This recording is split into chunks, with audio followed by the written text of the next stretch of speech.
In today's video, I'm going to take this design that I created just about 2 years ago and redesign it with you guys, just because I want to see kind of how I've changed as a designer, how I would approach this project today, and have I improved it all. So I think that'll be pretty cool. So let's go ahead and get started with today's video. So I just loaded up a screenshot of that design here in Adobe XD, just so I can critique this a little bit. So just by looking at this, I kind of remember what my idea was behind this project. I wanted it kind of like a PayPal invoice just for designers though. So if you notice, it's got the project hours you can set, the rate, and you can add a discount, as well as selecting the client and adding a description. So I'm going to try to keep that in mind, and that's going to kind of be my creative brief for this project. And I want to try to stay kind of true to this, but design it in a way I would if this was not a redesign. So some of the things may look similar, but a lot of things are going to change. The first thing I want to change is the spacing on each of the sides. It feels a little too crowded, and I'm not sure why I have multiple clients being able to add here. That kind of is confusing to me. I may have had some brilliant idea when I designed this 2 years ago, but I can't remember it now. So I'm going to probably remove that and just have one client selected.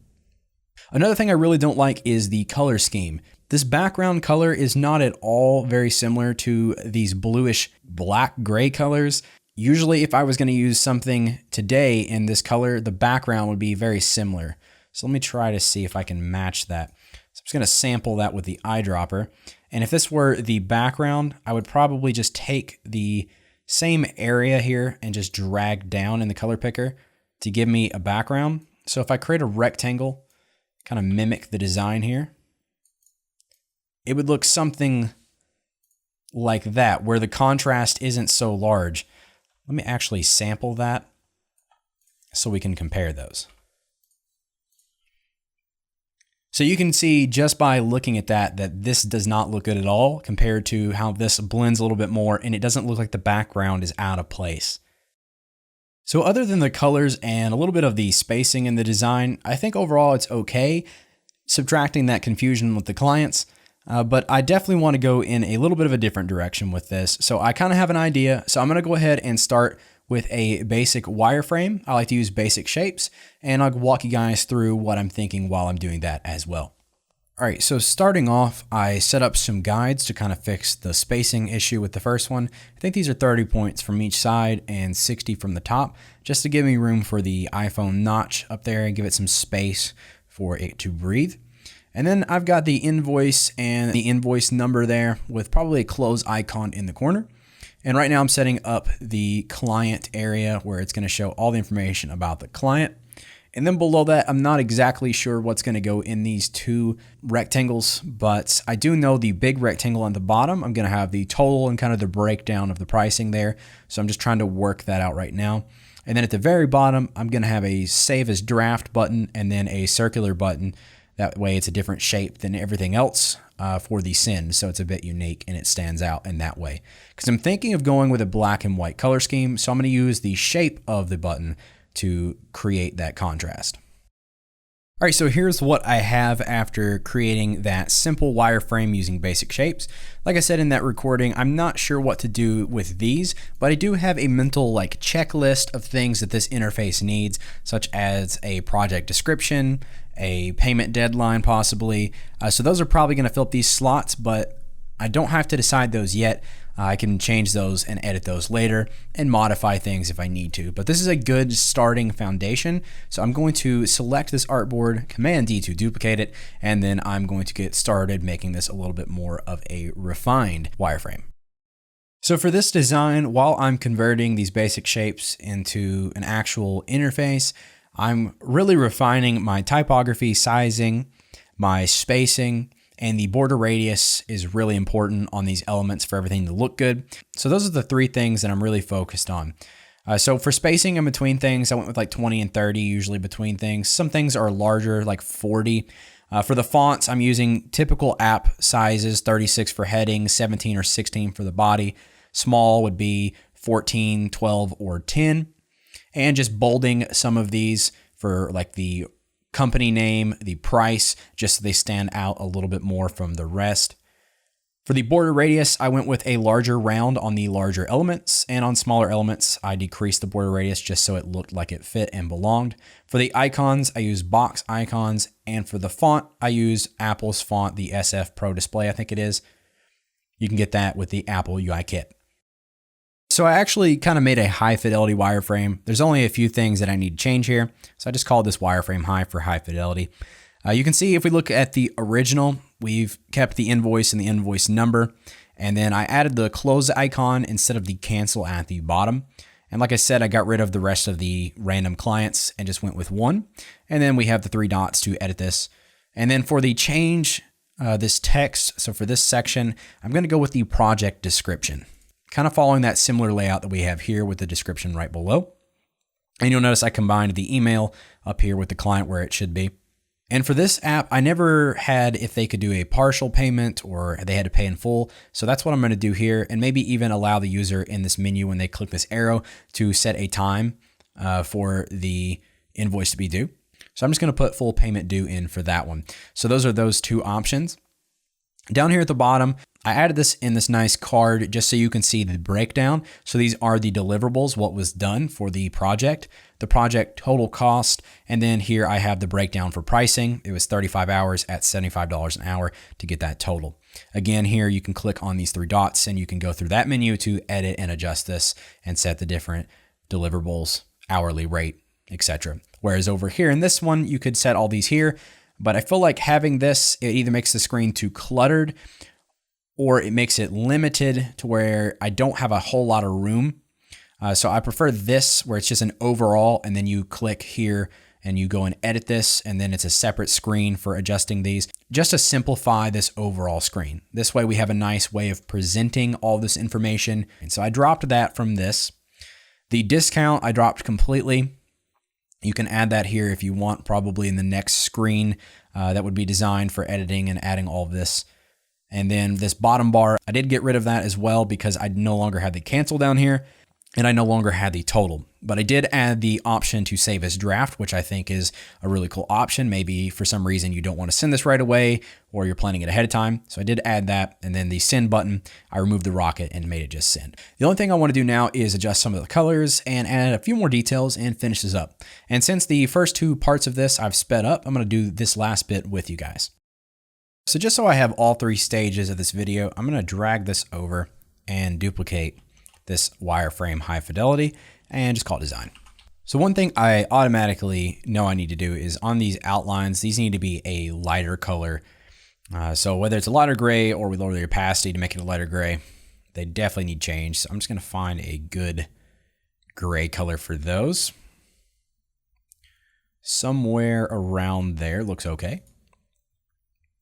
And then the invoice number, both of these titles, and save as draft, just real subtle. I want to just lighten those up slightly. I'm going to go real light and then work my way down until they look dark enough, but they still have just a little bit of contrast from the solid black.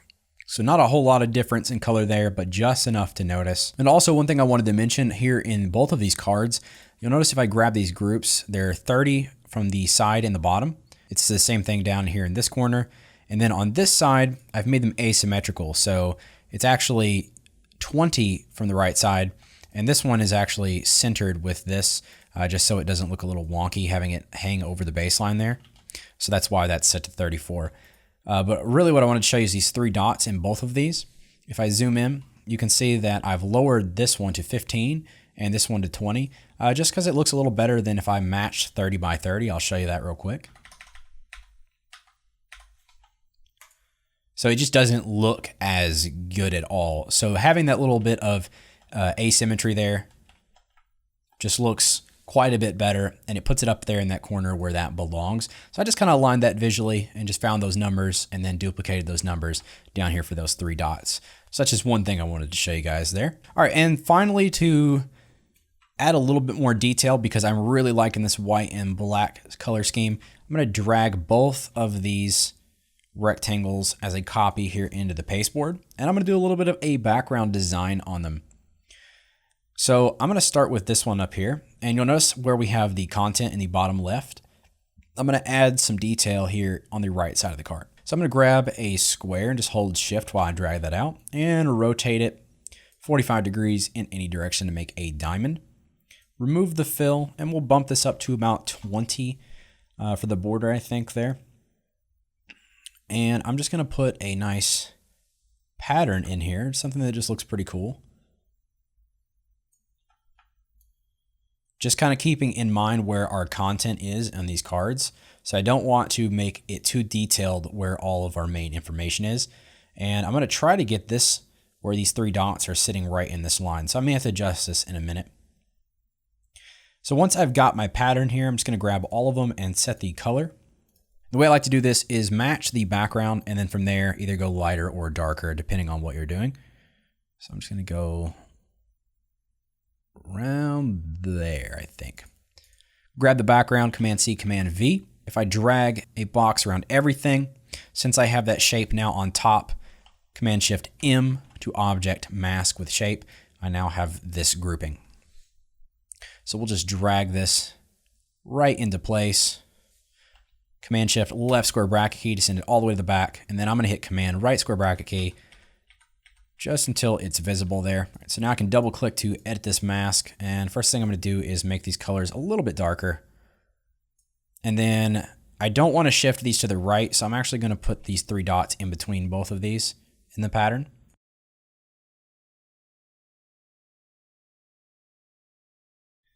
Same thing for this other card. So I'm just going to go into that grouping and grab one of those with Command C, Command V to paste it in and drag it on over.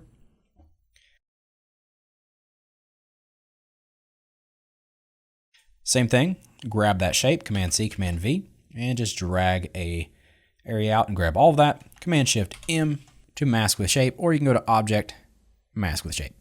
So I'm just going to drag that in and position that in the layers. You can do that in the layers panel, but I prefer just use the shortcut since it's faster. And it actually worked out really well. We have the dots in that line like I was talking about I wanted to do up top. And maybe we even drag that up and these over just a little bit, just so nothing is behind those numbers there, so they kind of stand out. That works pretty good. We could lower the opacity on these, but I don't think I want to. I think I want them nice and bright like that.